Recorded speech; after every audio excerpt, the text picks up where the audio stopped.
Talagang ngayong hindi na siya presidente, lahat ng kaso po pwede ng isang parito. Tanong, Vice President ang Sara. Ano kinalaman doon sa partisipasyon ng pagiging Vice President? Di ba? Kung talagang may pananagutan ang Sara Duterte, dati pa lang sa simula't simula, dapat isinama na niya sa kanya. Oo, ang maliwanag doon, attorney, sa sinabi din ni dating Pangulong Duterte sa iyo, ay hindi siya magpapahuli ng buhay. Ayan talaga pong sinabi niya. Tatlo pong piskal ang nagpirma doon sa pagbabasura ng kaso ni Franz Castro. Di ko po alam kung bakit mababago yan at kung bakit dapat mabago yan, samantalang dumaan po yan sa mata ng tatlong piskal ng Quezon City. Ito nga mga kababayan, bago natin ituloy ang video na ito, kung bago ka lang sa aking YouTube channel baka pwede makahingi ng like at subscribe at click mo na rin ang notification bell para updated ka sa aking nilalabas na bagong video. Salamat po.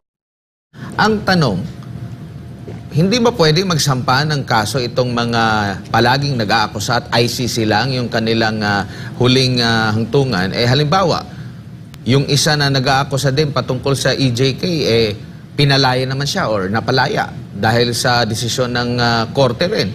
Wala siyang tiwala sa justice system. Siya, nakasabi niya, na-serve sa kanya yung hustisya after ilang libong araw. Nagkwenta pa nga siya doon kung ilang araw siya sa loob ng piitan. Well, in fairness po, no? In fairness, nung panahon ng presidente si PRRD, meron po siyang immunity from suit. Pero ang alam naman natin dito sa ating bayan, as soon as matapos ang iyong termino, pwede ka nang sampahan at dalawang presidente na ang nakulong ng taon matapos ang kanilang termino. Si dating Presidente Erap Estrada at dating Presidente Gloria Macapagal Arroyo. Taon na sila ay nakulong matapos sila ang kanilang mga termino. At ngayon nga po, nakita natin no, na nademanda na si Presidente at na-dismiss na ng piskal. Dahil nga dyan sa demanda ni Franz Castro, dahil wala naman pong banta sa buhay ni Franz Castro, yung kunuwento niya dito sa SMNI kung ano yung naging usapin nila ng kanyang anak na si Vice President Sara Duterte. So makikita natin na talagang ngayong hindi na siya presidente, lahat ng kaso po pwede ng isang parito. Tanong, iba kasi yung sistema ng ICC. Yung isang parte ng investigasyon ng ICC na hindi formal na kabahagi ng sistema ng procedure ng ICC, yung preliminary examination, lahat pakikinggan. Pati yung mga walang basihang mga ebidensya na sinumite ng teroristang CPP-NPA. Pero pagdating na sa preliminary investigation, dyan na talaga i-apply ang rules of procedure. Hindi po pwedeng hearsay, hindi po pwedeng sabi-sabi, hindi po pwedeng newspaper report lamang. Kinakailangan talaga testimonya na nanggagaling sa kapanipaniwalang testigo, hindi gaya ni Las Cañas na in the first place, nag-akusa lang labang kay BP Sara matapos maging Vice President ang Sara. Ano kinalaman doon sa partisipasyon ng pagiging Vice President? Di ba? Kung talagang may pananagutan ang Sara Duterte, dati pa lang sa simula't simula, dapat isinama na niya sa kanyang reklamo. Ba't hindi niya sinama si BP Sara nung mayor pa lang si BP Sara? Ang nireklamo naman nila ay yung mga ginagawa raw ng Davao Death Squad na talagang angkop naman sa katungkulan ng isang mayor o alkalde sa Davao, no? So, ang problema, ayaw nila magsampa dito sa Pilipinas, alam nila, sesemplang sila. Ang buong akala nila, palibasa, pinakinggan sila ng preliminary examination na hindi talaga kabahagi ng procedure ng hukuman, yun na yun. Hindi po Hindi po. Wala po talagang, kumbaga, ang role lang ng preliminary examination, kung tutuloy sa preliminary investigation, napakababaw po nung hinahanap nila dun. Kahit ano po pwede nilang ikonsidera. Pero tingin ko, nagkamali nga ang ICC dyan, may sasabihin mo na po pwedeng pakinggan ng kahit ano sa preliminary examination na hindi pa kabahagi ng proseso ng hukuman, dapat tanongin nila ang sarili nila. Ano naman yung likelihood makakakonvict sila maski na ang ebidensya nga ay hindi katanggap-tanggap sa hukuman? Dapat yung binabaliwala nila yung mga testimonya, mga newspaper articles na hindi naman pwedeng maging basehan para mapatunayan ng guilt beyond reasonable doubt.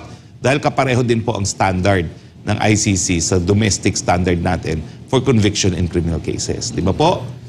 Oo. Kaugnay nga sa mga binanggit din ng Pangulong Bongbong Marcos, attorney, na walang jurisdiction ng ICC, dapat ding magpadala ito ng mga memorandum hindi lamang sa DOJ o isang ahensya but sa lahat ng agencies tulad na sinasabi mo. Well, yun nga po sinasabi ko kasi kung hihingi ng kooperasyon, anong papakita ng opisina na hindi sila makikipag-cooperate? Hindi po pwedeng isang salita lang. Kaya naman itong si Soljan Maynard, ikaw naman, sa kahit saan namang proceedings, di po pwede. Nagsalita na kasi si Presidente eh. Kinakailangan ito pong Memorandum Circular Number 10 addressed to all offices prohibiting cooperation with the ICC. Wala nang dakdakan. Ito na po yun. No? Gusto nyo ng certified true copy? Bibigyan ko kayo. At isang Ganun malinaw, kadali eh. ang malinaw doon, attorney, sa sinabi din ni dating Pangulong Duterte sa iyo, ay hindi siya magpapahuli ng buhay. Ayan talaga pong sinabi niya. Baka akalain ng taong bayan yung pag-anunsyo na pwede na siyang aresto anytime now ay nagdulot ng takot sa kanya. Hindi po. Ang sabi niya, hindi ako magpapahuli ng buhay sa ICC. Dahil nga ang paninindigan niya, tanging mga Pilipino lamang ang pwedeng maghusga sa kanya dahil tayo isang malaya at soberenyang bansa.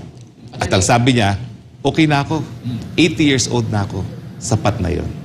Attorney, yung mga pinupukol na akusasyon sa kanya, balikan ko lang, no? Merong mga existing batas na pwedeng isampat. Ngayon nga, sabi mo nga, private citizen na siya, wala na siyang immunity. Pwede pa rin siyang mahabol if ever man nagawa niya yon. Tama? Well, kung nagawa niya yon, ang hirap nga, hindi nila mapatunayan. Kung kung yung banta sa buhay lang, di nila napatunayan sa piskalya, paano pa kaya ang crimes against humanity? Diba? Pero nabanggit Yan ang dahilan eh. Kasi mahilig sila magbanta ng kaso, di naman nila alam kung paano mag-hain ng kaso at paano maging successful sa pag-hain ng kaso at mag-prosecute ng kaso. Sanay kasi sila sa propaganda lamang. Hindi naman nadadala sa propaganda kasi ang ating sistema ng katarungan. Nabanggit mo yan na attorney, nagpasaklolo din sila sa DOJ. Itong si Congresswoman Franz Castro na i-review yung naging desisyon o resulta ng investigasyon ng paunang investigasyon ng piskalya. Tatlo pong piskal ang nagpirma doon sa pagbabasura ng kaso ni Franz Castro. Hindi ko po alam kung bakit mababago yan at kung bakit dapat mabago yan, samantalang dumaan po yan sa mata ng 3 piskal ng Quezon City. Ayan, attorney. At nakikita natin synchronize yung atake ata, attorney, doon sa mga, alam mo, itong mga kaliwang grupo na kinakalaban, same thing, ng ating network. At itong si dating Pangulong Duterte, kasi nga, marami sa mga nagpapatotoo na itong mga kalaban ng gobyerno ang patuloy na nagbe-brainwash ng maraming mga kabataan. Kaya malinaw partner, Jade, na lahat yan politika. Ang pinagmulan, nung una, sinuportahan ng Mr. Speaker ang budget ng Vice President na talaga namang taliwas ang mga makakaliwa. Nagbagong ihip ng hangin. Bakit? Kasi nga, nagkaroon ng personal na alitan ang Speaker at ang Vice President. Naging tambi ang isa sa kanila. Okay? Tambalus-lus po yung tambi. Matapos niyan, pumanig na ang Kongreso doon sa mga makakaliwa at tinanggal ang budget na dati ay sinuportahan nila hanggang plenaryo. Nabago lang po yung budget nila. Huwag niyong kakalimutan sa small committee matapos pinasa ng plenaryo ang budget ng Vice President. Nang tinanggalan, nagsalita ang presidente sa SMNI. Kayo mga congressman, you are the most corrupt institution. Nanggaling naman doon ang presidente. Naging kongresista rin ang presidente. So alam niya ang mga patakaran dyan sa Kamara de Representante.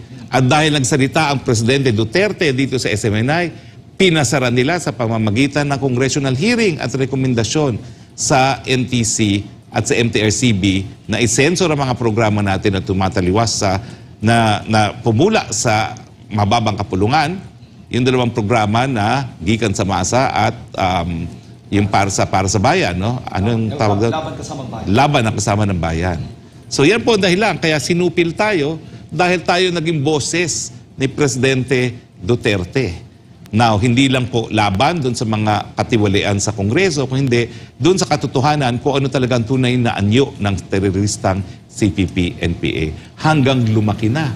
Nakita natin na talagang, wow, parang na-addict sa power yung ilan dyan sa Kamara de Representante at nais na nila magpatuloy na speaker panghabang buhay at hindi lang speaker, nais nila maging chief executive Kaya pumasok ang pirma about the same time na nagkakagulo tayo sa budget. Siningit nila yung 12 billion para sa karoon ng plebisito at pagbubuwag ng Senado. At dahil po dyan, naging kaaway din nila ang Senado. Unanimously, ang Senado ay nagsabing, yan ay mali dahil namimili kayo ng pirma, dahil kayo ay nanlilinlang, at dahil tatanggalin nyo ng boses ang Senado para sa inyong mga personal na interest. Yan po ang buong istorya ng kasaysayan na kailan lang po nangyari sa Pilipinas na nakasama po ang SMNI. Pero dahil tayo naging kabahagi po ng kasaysayan, kami po ay proud to be part of that history. We are proud to stand for freedom. We are proud to stand for the truth. Bago lang tayo mag-break, no?